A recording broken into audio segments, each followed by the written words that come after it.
Bonjour à tous. Donc, je suis Sébastien B, co-responsable du parcours réseau avec Madame Taille. Vous avez pu nous croiser notamment de l'UE Réseau qui a commandé notre commissionnaire. Nous avons appuyé le secrétariat de Madame Michael Freinet pour la filière classique et la filière internationale, et de Madame Nicole Nardi pour la filière d'apprentissage. Nous avons au total 3 filières au sein du parcours. Donc en préambule, si on compare une photo prise depuis derrière la place Saint-Pierre dans l'association du pape Benoît XVI et celle prise à peu près à la même période de la journée en 2013, on se rend compte de l'ampleur de la révolution du numérique. Parce qu'aujourd'hui, évidemment, il y a énormément de smartphones, de tablettes, etc., mais également tout un tas d'autres objets connectés, électroniques, qui vont nécessiter l'utilisation des réseaux. Donc c'est une véritable révolution, puisque la plupart des dispositifs électroniques maintenant vont être connectés et nécessiter donc l'utilisation des réseaux. Il faut être capable aujourd'hui d'accéder à l'information, en partager des données n'importe où, n'importe quand, avec n'importe qui, n'importe quoi. Donc ça, c'est le rôle vraiment des réseaux, le rôle cœur des réseaux. Si on regarde un petit peu les statistiques qui sont produites par les différents équipementiers, notamment ici, j'ai relevé les statistiques de Cisco, un grand équipementier dans le domaine des réseaux, eh bien, le trafic a dépassé le zettabyte, la part symbolique des zettabytes à la fin de 2016, donc, par an, et ceci au niveau mondial, mais également au niveau de l'Europe.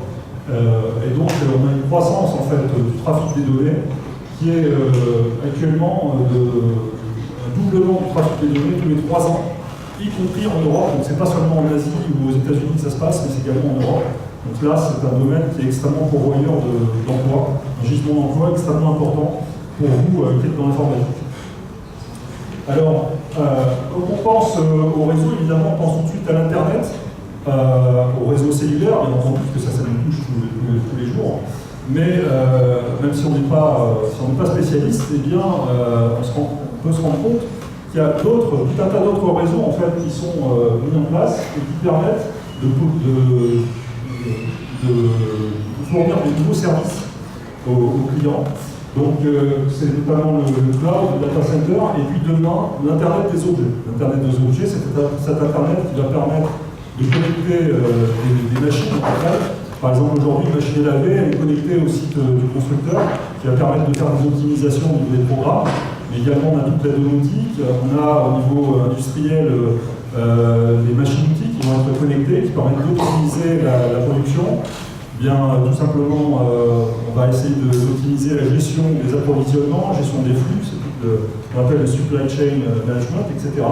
Tout ça, c'est issu de l'Internet des objets qui est en plein essor à l'heure actuelle et qui va augmenter considérablement les masses de données qui vont être véhiculées sur les réseaux, produites par les réseaux. C'est tout ce qui est le big data. Vous avez également dans le futur évidemment des véhicules autonomes qui vont être connectés, tout ce qui est robotique, etc. Donc tout ça permet de générer en fait des masses de données très très importantes, nécessite de générer des masses de données importantes. Et donc il y aura des besoins absolument considérables dans le domaine du réseau, avec notamment la mise en place de nouveaux réseaux. Donc le réseau est un domaine très vivant, plein essor, absolument passionnant, très très riche en termes de technologie. Donc pour des gens qui s'intéressent à ce domaine, à la technologie en général. Alors, quel que soit le réseau, vous avez tout un tas de problèmes, bien sûr, qui se posent. Heureusement qu'il y en a, parce que du coup, il y a besoin justement de spécialistes. Donc, on a des problèmes dans le domaine des réseaux qui ont fait à l'adressage, au routage, la qualité de service, comment est-ce qu'on va dimensionner un réseau, comment est-ce qu'on va assurer une certaine qualité aux clients, disponibilité du réseau partout, la mobilité, etc. Donc, tout ceci nécessite des experts de haut niveau, des spécialistes, comme on les forme à l'université, essentiellement à l'université, puisque vous allez être spécialisé, après un bac plus 5 en informatique, vous aurez véritablement des compétences très très larges dans le domaine des réseaux. Et ça, c'est une spécificité de l'université par rapport à ce qu'on peut trouver dans les écoles d'ingénieurs. Par ailleurs, donc, si vous regardez un petit peu les compétences nécessaires, on peut regarder un petit peu le cycle de vie, par exemple, sur un projet réseau, vous vous rendez compte qu'il y a besoin de connaissances un petit peu dans divers domaines, et tout ceci va générer divers métiers auxquels on peut vous former, auxquels on vous forme au sein de la filière du parcours réseau. Nous avons au sein du parcours réseau 3 filières proposées. Une filière classique, une filière en alternance et une filière internationale. La filière classique, donc c'est là que vous allez suivre les cours tout au long de la semaine, comme vous le faites en licence. Donc c'est celle qui offre le plus large choix en termes de nombre d'UE. Au premier semestre, vous aurez notamment la possibilité de suivre des UE d'autres parcours, qui permet d'étoffer un petit peu votre culture scientifique et technique. Et puis ensuite, au SIE, vous allez resserrer vos choix d'UE sur un certain nombre d'UE qui sont proposés au sein de la filière classique, avec des UE optionnels, ce qui permet de se constituer en fait un profil bien particulier en fonction en fait, du spectre d'activité qu'on vise dans le domaine des réseaux. Et puis en troisième année, donc vous allez avoir des possibilités de choisir entre 4 options, architecture et ingénierie des réseaux, réseau et sécurité, Internet des objets et la dernière, excusez-moi, j'ai un trou. Enfin bref, vous avez 4 réseaux et sécurité. Je ne sais pas si je vais citer. Donc pourquoi? Parce qu'en fait, il faut avoir une certaine connaissance assez large, en fait, assez fine des réseaux, pour pouvoir, par exemple, si on veut faire de la sécurité, pour pouvoir s'intéresser aux failles qu'il pourrait y avoir dans un réseau. Donc ces options sont proposées au S3, au premier semestre de la deuxième année. Et tout ceci se termine bien sûr par un stage. Donc j'ai listé ici un certain nombre d'UE qui sont très recommandés au niveau de la licence, si l'on souhaite poursuivre donc, au niveau du parcours réseau. Donc notamment l'UE réseau qui est lié au premier semestre. Et puis, donc, au semestre qui suit, des UE en termes qui concernent les systèmes d'exploitation, l'architecture et puis la cryptologie également. On propose également au sein du parcours réseau une filière en alternance. Donc ça, c'est une spécificité du parcours réseau. Donc, cette filière en alternance par apprentissage vous permet d'être salarié dès le M1. Donc, du coup, au cours de votre cursus, vous acquérez une expérience professionnelle de 2 ans, ce qui est quelque chose qui est reconnu comme une expérience professionnelle de 2 ans auprès des entreprises cotisées pour la retraite, etc. Donc c'est quelque chose qui est très intéressant. Les cours là ont lieu généralement la semaine est coupée en 2 jours de cours, 3 jours en entreprise, avec une semaine pleine chaque début de mois, ce qui permet d'assurer un volume horaire total correspondant à 5 UE de 6 ETTS qui sont nécessaires pour valider un semestre, à l'université. Autre filière qui est proposée, c'est la filière internationale au sein de l'EIT Digital. Donc l'EIT, c'est European Innovation Institute of Innovation and Technology. Donc là, tous les cours sont proposés en anglais, avec une mineure en innovation. Donc, si vous êtes intéressé notamment par l'entrepreneuriat ou ce qu'on appelle le business development, c'est-à-dire si vous souhaitez travailler par la suite dans une start-up, créer votre propre entreprise, bon, en tout cas si vous avez des affinités avec ce domaine, c'est très très intéressant. Vous avez la possibilité de suivre cette filière, l'EIT Digital. Donc, l'EIT Digital, c'est un réseau, c'est un institut qui est créé au niveau européen, qui regroupe un réseau d'universités.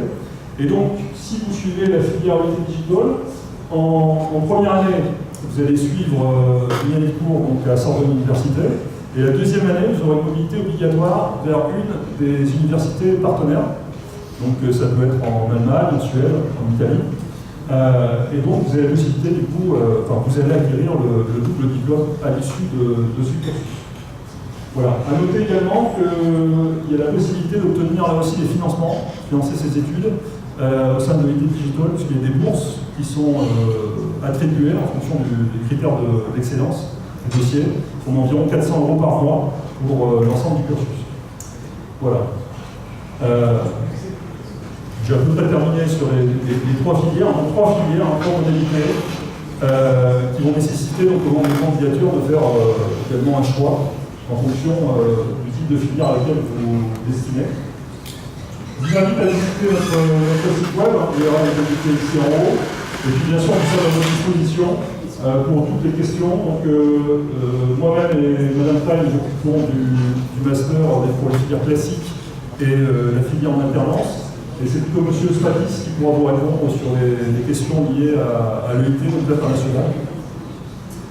Au niveau secrétariat, donc, nous avons l'avis de Mme Mickaël Fayet et Mme Nardi, donc pour toutes les questions administratives, et notamment au moment des candidatures, donc au printemps, n'hésitez pas à les contacter.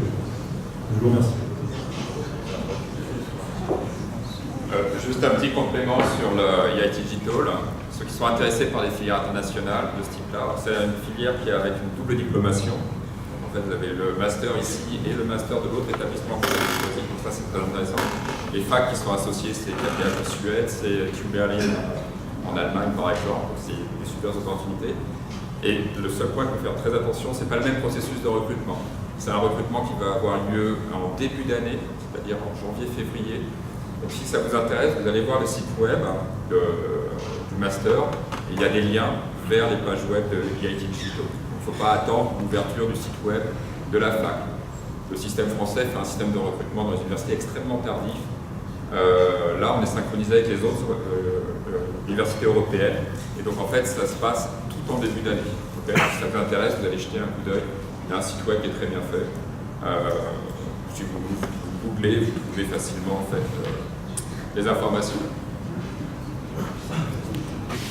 Je vais terminer cette première session de parcours avec le parcours STL, Sciences et Technologies du logiciel. Je suis Antoine Génitrini, je suis un des co-responsables avec Emmanuel Chailloux. Donc Sciences et Technologies du logiciel, on a pour habitude de présenter cette première image d'introduction. Donc notre but, c'est de former des architectures logicielles complexes. Donc comme vous le voyez, cette tour. Et on se rend compte que chaque brique est formée, est difficile en elle-même. Donc chaque brique, on l'a décorée avec une sorte de fractal. Elle peut être difficile sur différents points de vue. Elle peut avoir un contenu algorithmique complexe. Elle peut avoir des propriétés de fonctionnement sûr à assurer ou ce genre de choses. Donc voilà ce vers quoi on veut vous former en STL.